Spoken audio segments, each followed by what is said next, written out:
Caderno na mão, se você quiser anotar, porque eu vou dar 7 respostas a essa pergunta.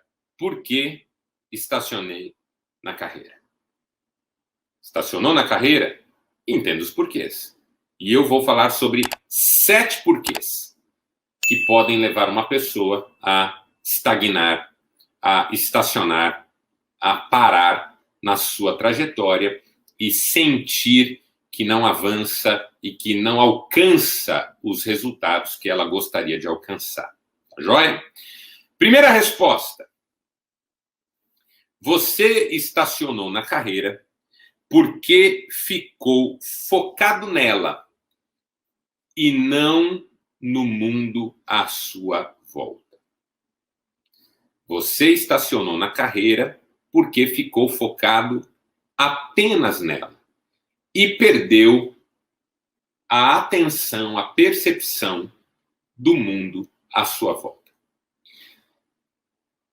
Às vezes, o problema da gente estacionar na carreira não é que a gente não se dedica, não é que a gente não tem talento, qualidades. É que o mundo está mudando à nossa volta e essas mudanças podem impactar poderosamente o que nós fazemos. Vou dar um exemplo. Lembra-se de que havia a profissão de datilógrafo? Ou mesmo profissões que ainda existem, mas estão muito mais restritas, como de um sapateiro, por exemplo. Quando você pensa num bom sapateiro, puxa, ele tem talentos, habilidades. Quando você pensa num bom datilógrafo, a rapidez, a capacidade.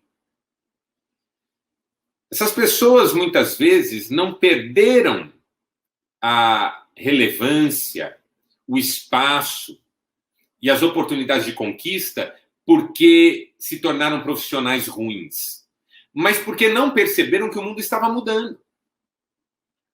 Algumas tecnologias desapareceram, algumas atividades profissionais desapareceram, outras surgiram.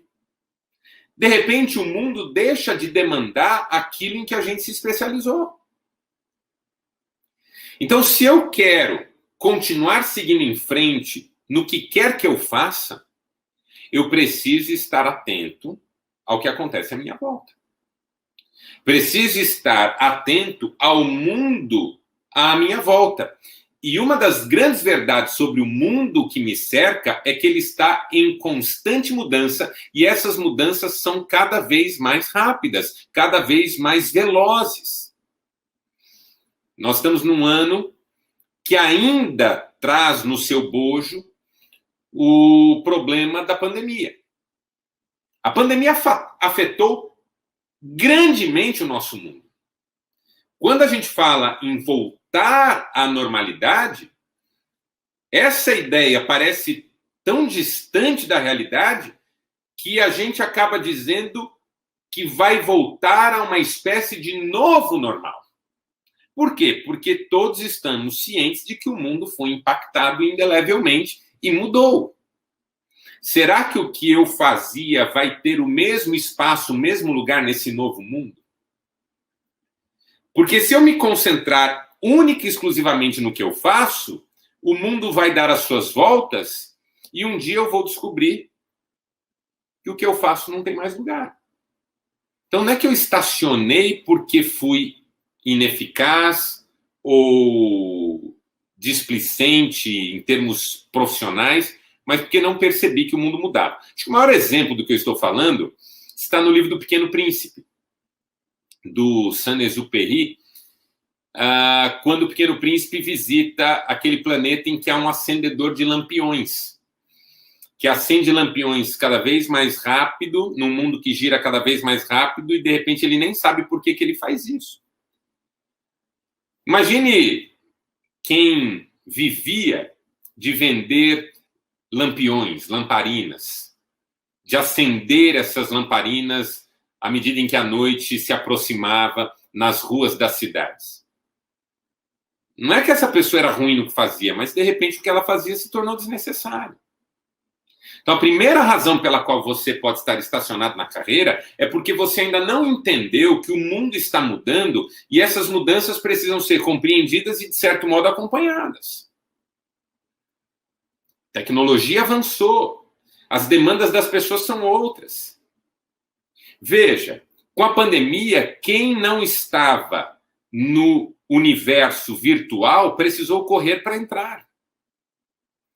Quem achou que podia ficar de fora porque tudo ia passar muito rápido e não ia ter problema, de repente não conseguiu sobreviver.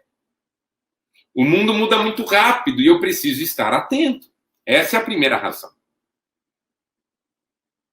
Estacionei porque fiquei focado no que eu faço e perdi a percepção do que acontecia à minha volta.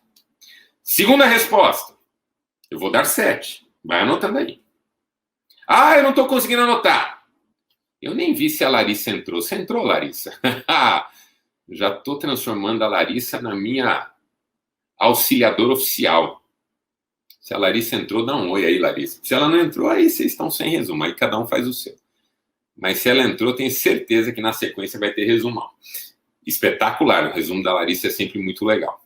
Segunda resposta, você que está anotando, vai anotando aí. Você estacionou na carreira porque ficou esperando um reconhecimento ou uma valorização que nunca vem. Sabe aquela coisa da pessoa ficar no mesmo lugar a vida inteira, esperando que um dia alguém diga: olha, você foi tão maravilhoso, você foi tão especial, você foi tão dedicado, que eu vou promover você a um novo patamar? Claro que isso acontece. A Larissa está com a gente. Valeu, Larissa.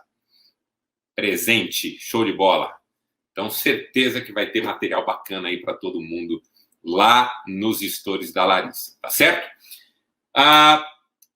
Sabe quando você fica esperando que a promoção, o crescimento venha pelo reconhecimento alheio? Claro que isso ocasionalmente acontece.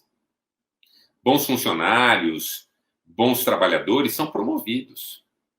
Bons vendedores, bons empresários têm adesão das pessoas que estão à sua volta. Mas o que eu quero que você entenda é que você não pode viver dessa expectativa de que as pessoas em algum momento vão fazer os devidos reconhecimentos à sua dedicação, aos seus esforços e à sua qualidade de entrega.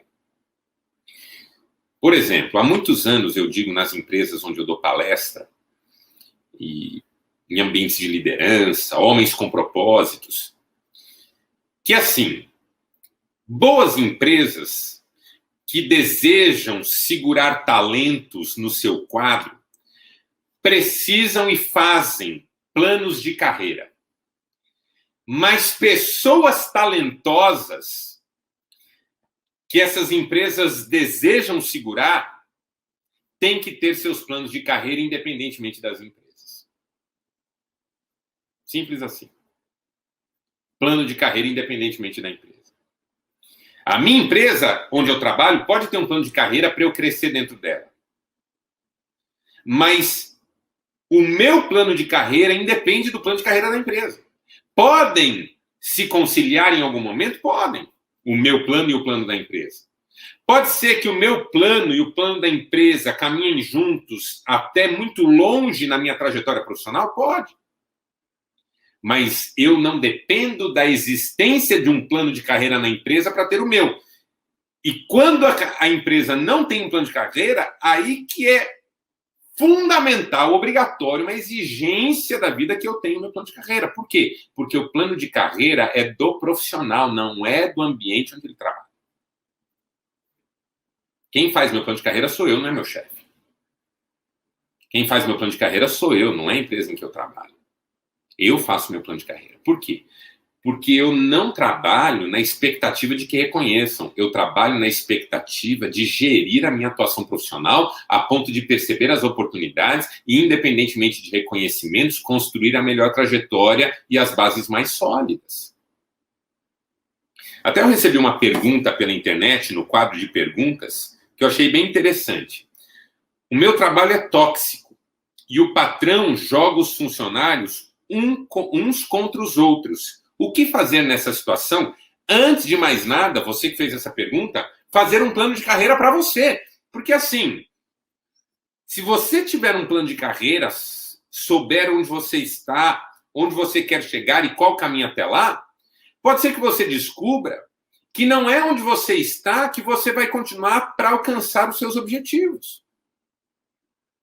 E aí um dia você vai estar crescendo tanto que outras pessoas vão te chamar para trabalhar em lugares melhores. Por exemplo, hoje as empresas se esforçam para serem elencadas nas listas de melhores lugares para se trabalhar. Por quê? Porque quem não tem bom ambiente de trabalho não segura talento. Agora, você precisa ter talento, precisa ter plano de carreira, precisa ter visão do seu trabalho para poder se desprender no momento certo desse lugar tóxico onde você se encontra. Quem vai ficar lá o resto da vida? Quem está estacionado. Quem está estacionado aguenta patrão xingando. Quem está estacionado aguenta humilhação. Quem está estacionado aguenta o assédio moral.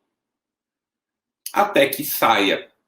Às vezes nem por vontade própria, por demissão, e aí entrar na justiça para tentar uma indenização pelos anos de sofrimento emocional. Agora, quem tem plano de carreira, às vezes até tem resiliência para aguentar certos distratos e destemperos, mas porque sabe que é provisório. Eu sei para onde eu estou indo, esse aqui é um ponto de passagem, essa empresa aqui, desse jeito, não vai ser o meu lugar permanente, não. Tem uma terra, é o povo de Israel no deserto. Por pior que seja o deserto, por mais terrível que seja o deserto, tem que ser encarado, tem que ser enfrentado, porque ele é o caminho da terra prometida. Não é porque o deserto vai ser minha casa definitiva, é porque ele é o caminho para onde eu quero chegar. Então, isso é você se desprender de reconhecimento, de valorizações, que muitas vezes não vêm. Eu estou há 30 anos... Uma vez eu dei mentoria para um empresário não, perdão, para um profissional de uma grande empresa que foi demitido. E aí ele queria virar empresário e não sabia por onde começar, porque foi demitido depois de 25 anos de trabalho na mesma empresa. E foi demitido daquele jeito, né? Passa no Recursos Humanos que tem lá um recado para você. Achou estranho, chegou lá, você está demitido, obrigado pelos seus serviços, né? Seus acertos vão ser feitos. Aquele susto. Aí veio me procurar para fazer a transição. Mas assim, qual que era o maior drama dele? O que era a maior dor dele naquele momento? 25 anos da minha vida. Nem para ser chamado pelo dono, nem para saber isso com um prazo, faltando pouco tempo para me aposentar. A mágoa dele era o quê? Falta de reconhecimento e de valorização.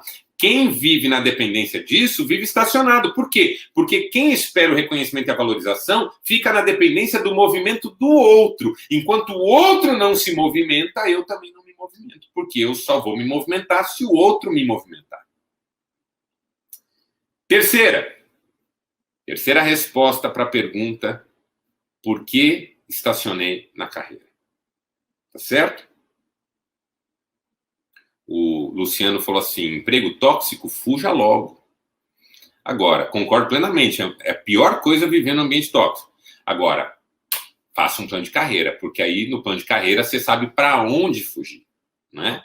Tá certíssimo, fuja logo, mas saiba para onde correr. Porque senão acontece aquilo que eu assisti num filme do Liam Neeson recentemente, um acidente de avião, cai num lugar onde há lobos, e aí ele passa o filme inteiro tentando fugir dos lobos. E como ele não sabe para onde ir, no final do filme, alerta de spoiler, ele está exatamente no centro do lugar onde os lobos vivem. Então, quem não sabe para onde correr, corre o risco de correr para o lugar errado. Terceira resposta: por que estacionei na carreira? Você estaciona na carreira porque ficou acomodado com o conhecimento e a técnica que já tinha. Não se atualizou. não adquiriu novos conhecimentos, não aprendeu novas técnicas. Eu vou dar um exemplo bobo, mas vale a pena você pensar sobre ele. Imagine uma pessoa que aprendeu a atirar lá no século passado, retrasado, com pistola de 6 balas. E ela aprendeu a limpar a pistola, aprendeu a usar a pistola, atirava lindamente com a pistola, acertava latinha lá no longe, fruta, jogava alguma coisa no alto, a pessoa atirava e acertava. Um exímio atirador com pistola. Aí o tempo passou, o sujeito foi para a guerra com a sua pistola de 6 tiros, dizendo: eu vou arrebentar na guerra porque eu atiro pra caramba, ninguém atira melhor que eu. Só que chegou na guerra, ninguém mais usava pistola de 6 tiros. Estava todo mundo com metralhadora na mão. A chance desse cara apanhar, morrer logo de cara é gigantesca, porque embora ele dominava o conhecimento e a técnica que ele tinha, novos conhecimentos e novas técnicas foram aparecendo. E ele precisava ter se atualizado. Isso aqui é muito parecido com a primeira ideia, do mundo mudar. O mundo muda, a gente tem que ler as novas demandas. Pode ser que não se demande mais o que eu faço. Agora, aqui, a questão é, podem continuar demandando o que eu faço, mas, de repente, o modo como eu faço ficou para trás em relação ao modo como outros fazem. Então, assim, eu continuo fazendo fachada de loja. E as lojas continuam precisando de fachada. Só que eu faço no pincel, na tinta. E hoje as gráficas fazem isso com máquinas super modernas que fazem prints e plotagens imensas, com inúmeras cores, com uma precisão, com uma... qual que é a palavra que a gente usa para isso, né? Quando a imagem está nítida, uma nitidez, uma quantidade de pixels, né? Tão impressionante que, assim, para pouquíssima gente eu vou vender a minha fachada pintada no pincel. Houve uma época que as fachadas eram pintadas no pincel, na paredona. Hoje não, hoje são fachadas modernas, diferentes, né, bem elaboradas. Então, o meu conhecimento e a minha resolução, obrigado. Duro de falar ao vivo é que quando foge uma palavra, foge de vez, né? Resolução.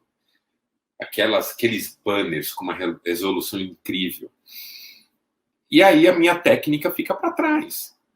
Então, a pergunta que eu faria para você que não quer estacionar na carreira é a seguinte: o que é que você está estudando ultimamente? Como é que você se atualiza? Como é que você se aprimora? Você acompanha novas tecnologias que potencializam que você... mas eu sempre fiz assim. Ok. É o cara do sempre fiz assim que estaciona na carreira. É o cara do sempre fiz assim que estaciona na carreira. Entendeu? Eu gosto de ouvir o seu Albert Schlachter quando ele fala assim, que no começo da atuação dele como agricultor, a plantação era feita na base da matraca. Depois vieram os bois, a tração animal. Hoje, você tem plantadeiras de último tipo, com ar-condicionado. Como é que uma pessoa que está lá na matraca vai concorrer com gente que tem plantadeiras gigantescas, colheitadeiras super modernas? Tem a menor chance. Mas a agricultura perdeu a importância? Não. O mundo mudou a ponto da agricultura se tornar obsoleta? Não. No sentido de área de atuação, de ramo, de proposta. Mas a técnica foi muito aprimorada. E quem não domina as mais recentes técnicas fica para trás.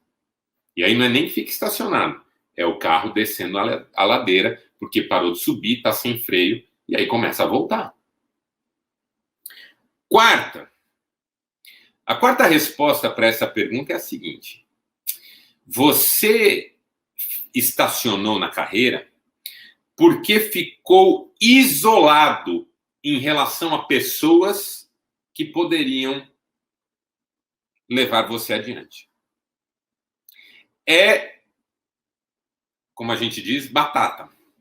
Uma pessoa que se isola, estaciona. Por quê? Porque o outro me ajuda.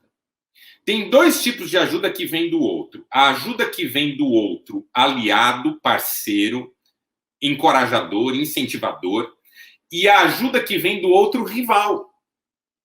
Às vezes, não tem coisa melhor na vida do que ter um bom rival, um bom adversário, não inimigo, concorrente mesmo.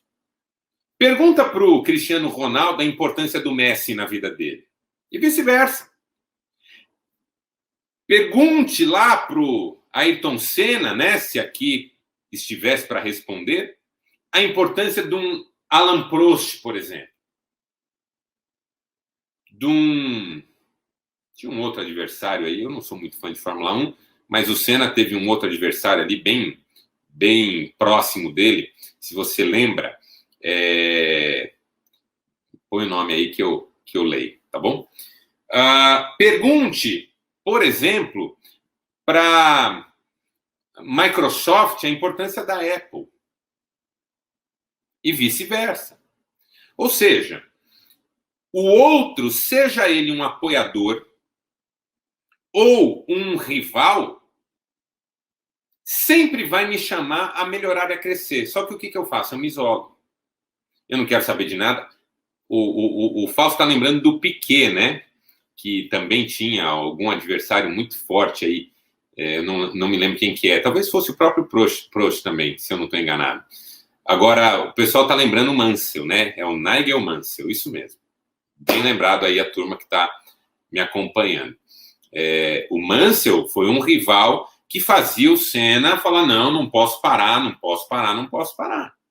Sempre melhorando. Por quê? Porque é igual a indústria automobilística, né? Porque tem um carro fazendo carro cada vez mais moderno, o outro tem que fazer cada vez mais moderno. Ninguém pode estacionar, porque senão o outro passa por cima. Então a gente não reclama da concorrência, a gente agradece. Por quê? Porque ela nos faz melhorar. Agora o cara que gosta de acomodar, que quer fazer só do seu jeito, que quer fazer tudo sozinho, esse não dá conta. Então, assim, se você está isolado em relação a pessoas que podem puxar você para cima, está estacionando, né? Está estacionando. Precisa de ajuda. Pessoas que puxem você para cima. E às vezes são aliados mesmo. Uma esposa, um esposo, um amigo, um sócio. Gente incentivadora. Tá certo? O Fausto está lembrando que duelos muito bons desses pilotos. E o Luciano já está aqui provocando todo mundo de novo. Eita, velharada presente. É isso mesmo, Luciano. Tá feio o negócio aqui, né? O máximo que eu consegui foi pensar no Messi e no Cristiano Ronaldo. E mesmo assim já estão a ponto de aposentar também.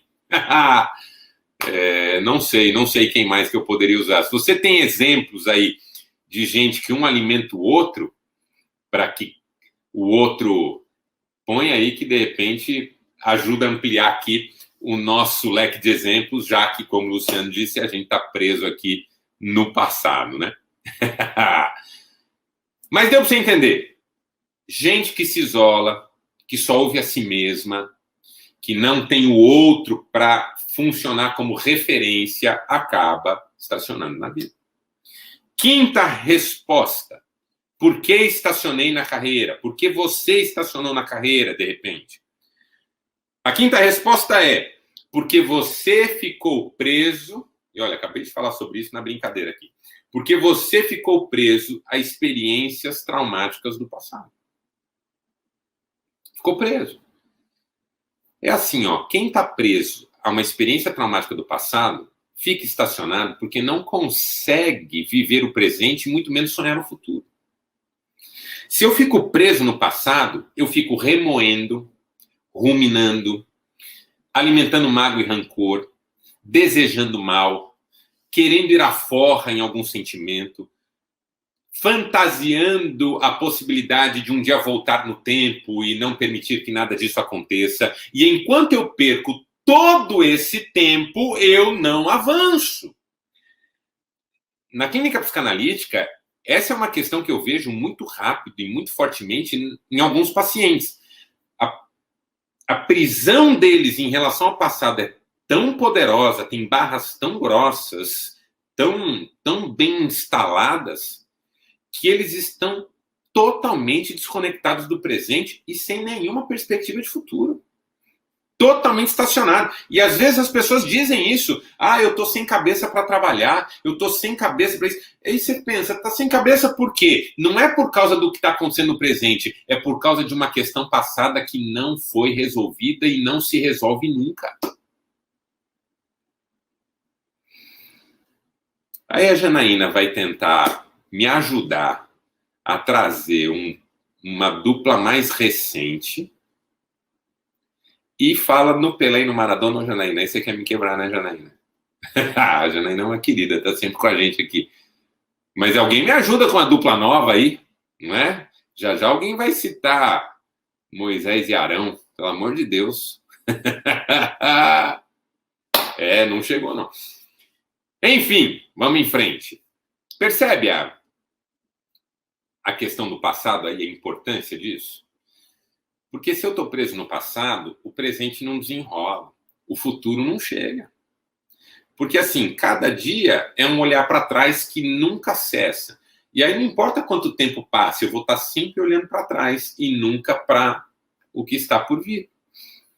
Então, resolva o seu passado. Essa é uma questão da Atitudes Vencedoras. Você que está no minicurso vai ver isso na aula de sexta-feira. Não é sobre isso, ok? Mas eu mostro a importância disso numa atitude que tem que ser tomada. Resolver. Para poder liberar-se para o hoje e, sobretudo, para o amanhã. O hoje assumido como campo no qual eu semeio as sementes dos frutos que eu colherei amanhã. Tá certo? Sexta resposta. Por que você estacionou na carreira?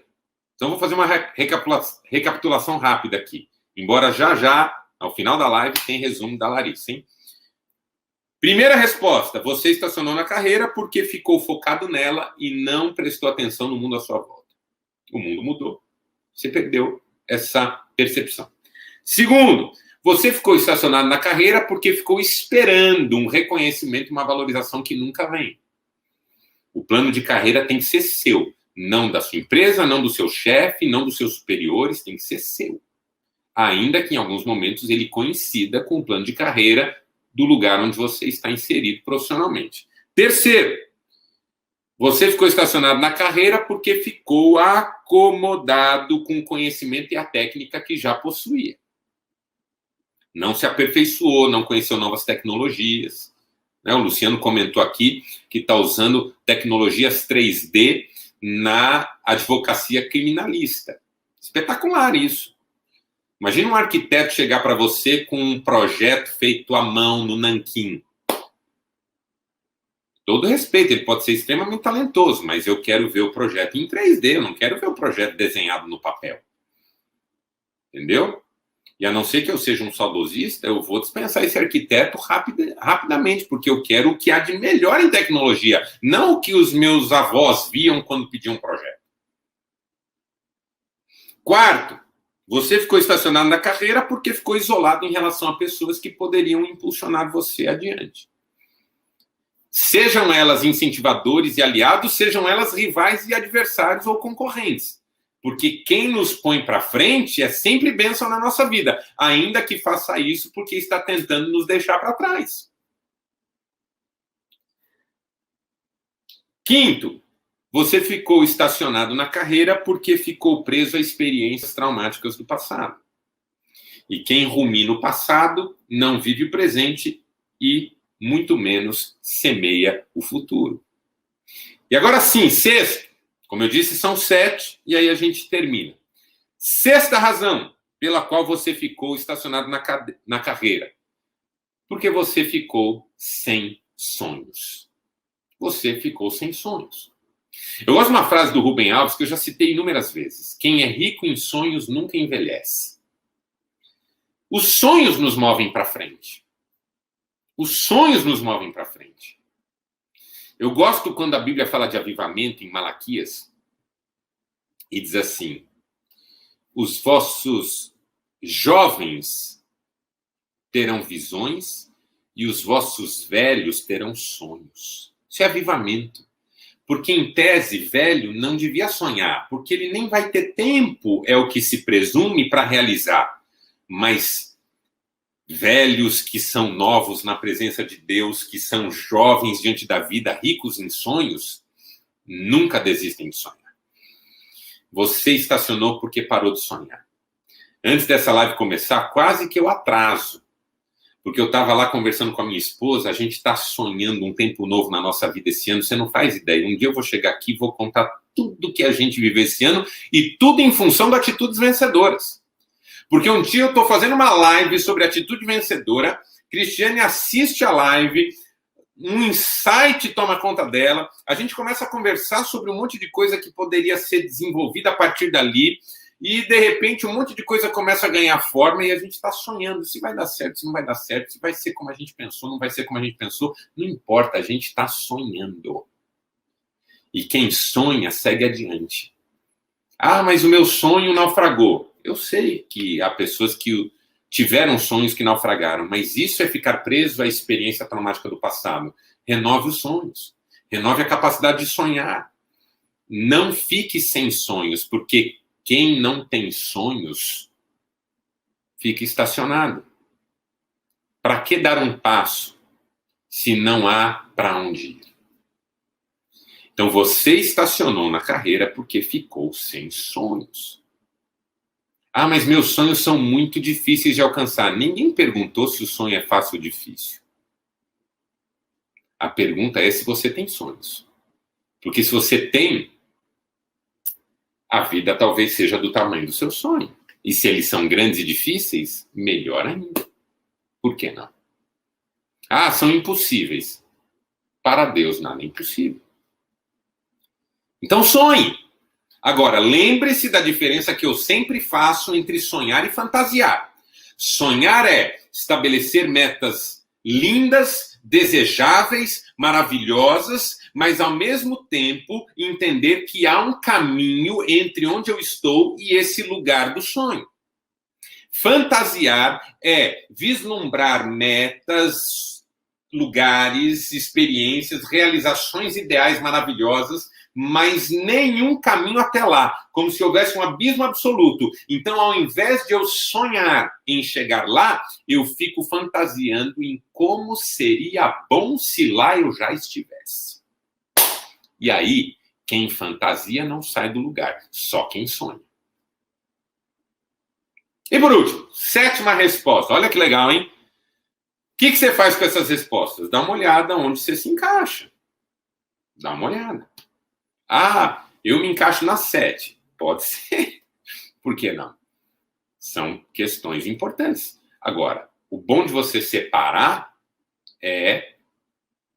O Fausto me deu uma corrigida federal. É Joel e não Malaquias. Valeu, Fausto. No pique aqui, vamos corrigir, né? Os vossos jovens terão visões, vossos velhos terão sonhos. É Joel. O pastor errando a Bíblia. Espetacular, hein? Pastor não erra, se equivoca. Enfim, brincadeira à parte, 7ª resposta para essa pergunta, por que você estacionou na carreira, é porque você ficou insensível à direção de Deus para a sua vida. E esse é o pior de todos. Vou dar um exemplo. Quando você lê a Bíblia, Antigo Testamento, você percebe que algumas pessoas chegaram a pontos de estrangulamento, de esgotamento ou beco sem saída. Um exemplo é Moisés diante do Mar Vermelho. Aqui não é um beco sem saída. Outro exemplo é Elias, quando o riacho diante do qual ele vive seca. Nos dois casos, só para nos mantermos nesses dois, é a direção de Deus que faz toda a diferença. É Deus dizer para Moisés, diga ao povo que marche, e é Deus dizer para Elias, vá até uma cidade, porque eu dei ordens a uma viúva para que te sustente. Quando a gente perde a dimensão da direção de Deus, esses momentos de esgotamento, de beco sem saída, se tornam desfechos definitivos, porque a gente simplesmente não sabe nem para onde olhar. Porque, é claro, eu posso me atualizar, eu posso me aperfeiçoar, eu posso fazer tudo isso que eu falei até agora, mas sem Deus, eu vou depender das lutas, das dificuldades não serem maiores do que essas ferramentas. Porque quando a luta, a dificuldade, a adversidade supera o tamanho da ferramenta, a ferramenta se torna inútil. O martelo serve para pregar um prego, mas se o prego não é mais o prego, mas é uma estaca que eu tenho que pregar num chão de pedra, o martelo perde completamente o sentido. Eu preciso de um bate-estaca. E o bate-estaca é muito maior do que o martelo, e o martelo nada faz comparado a um bate-estaca. Então, tudo isso que eu falei é martelo. O bate-estaca é o poder de Deus. É a palavra de Deus. É a direção de Deus. E eu fiquei estacionado muitas vezes na minha vida por estar insensível à direção de Deus. Você estacionou porque ficou insensível à direção de Deus para a sua vida. É isso. Legal, né? Pense. Agora pense. Por que você se sente estacionado no que você faz? Talvez você não se sinta. Mas tem um parente que se sente. Tem um filho que, de repente, está estacionado. Um pai que perdeu o ânimo. Uma mãe que perdeu o ânimo. Compartilhe essas lições com essa pessoa. Talvez você vá ajudá-la e muito. Tá certo? Era isso. Uma pergunta que uma pessoa me fez, vale a pena responder, é como vencer o medo de iniciar em uma nova carreira? O que a gente faz quando a gente tem medo? A gente aumenta o conhecimento para fortalecer a confiança. Por exemplo, eu tenho medo de voar de repente. Para eu vencer esse medo de voar, dentre outras coisas, eu preciso entender o que é voar, por que o avião voa, como é que funciona, o que é uma turbulência, como é que o avião age numa turbulência. Por quê? Porque quanto mais conhecimento eu tiver, mais aumenta a minha confiança. A ignorância gera espaços propícios para o medo. Então, aprender, crescer na carreira, mesmo onde se está, traçar um plano de carreira, fazer network com pessoas que têm boas ideias, conversar com gente que pensa lá para frente, assistir lives como essa, tudo isso vai aumentando a sua confiança. Até o dia que você diz assim, bom, continuo com um pouco de medo porque toda mudança assusta, mas já sei o que vou fazer e o que pode me esperar e como eu vou enfrentar um ou outro problema que apareça no caminho. Então, esse é um primeiro passo. Não é tudo, essa pergunta é muito ampla. Não é tudo que você pode fazer, mas é um primeiro passo que eu tenho certeza que vai ajudar você. O Eliandro está perguntando, Marcelo, você deixou de ser pastor em tempo integral? Sim. Na verdade, eu deixei de ser pastor de igreja. Hoje eu trabalho com projetos, né? Um dos mais especiais é Homens com Propósitos, que na pandemia passou por uma fase aí de revisar as suas próprias bases. A gente ainda está sem reuniões presenciais, esperando a pandemia passar, porque a gente tem muitos homens aí que são os arrimos de suas famílias, são pessoas que têm que cuidar da sua saúde. Então, por isso, agora, essa minha mudança, que não foi uma questão minha, foi uma direção de Deus, me ajudou a viver tudo isso que eu estou falando para vocês aqui hoje. Até comentei isso com o Cristiane, né? Que tudo que eu ia falar hoje tinha a ver um pouco também com o que eu vivi, porque eu fiz uma mudança, assim, né? E saindo de um contexto extraordinário, espetacular. A igreja que eu pastoreava antes de deixar o ministério pastoral me dava uma condição e um amor e uma estrutura e uma oportunidade maravilhosas, né? Então eu falo isso, tudo que eu estou ensinando vocês, eu vivo na minha vida. E estou colhendo frutos extraordinários, mesmo com todas as lutas que a pandemia impôs sobre a minha trajetória e sobre a sua também, não é? Alguém perguntou aqui como se desligar de um relacionamento que acabou há anos. Assim, acabou para quem, né? Acabou para quem? Aí tem que ver se tem mágoa, se tem uma sensação de injustiça, se tem um discurso familiar do tipo nunca ninguém vai ficar do seu lado e por isso dói tanto esse término, ou se tem uma pendência objetiva. Depende do que é que está mantendo o relacionamento para pelo menos uma das partes ainda, vamos dizer assim, em pé. Não é que está em pé, ele já desmoronou, mas para alguém ele permanece. Por quê? Porque, de repente, tem fatores vinculantes que ainda não foram compreendidos e tratados. Tá certo?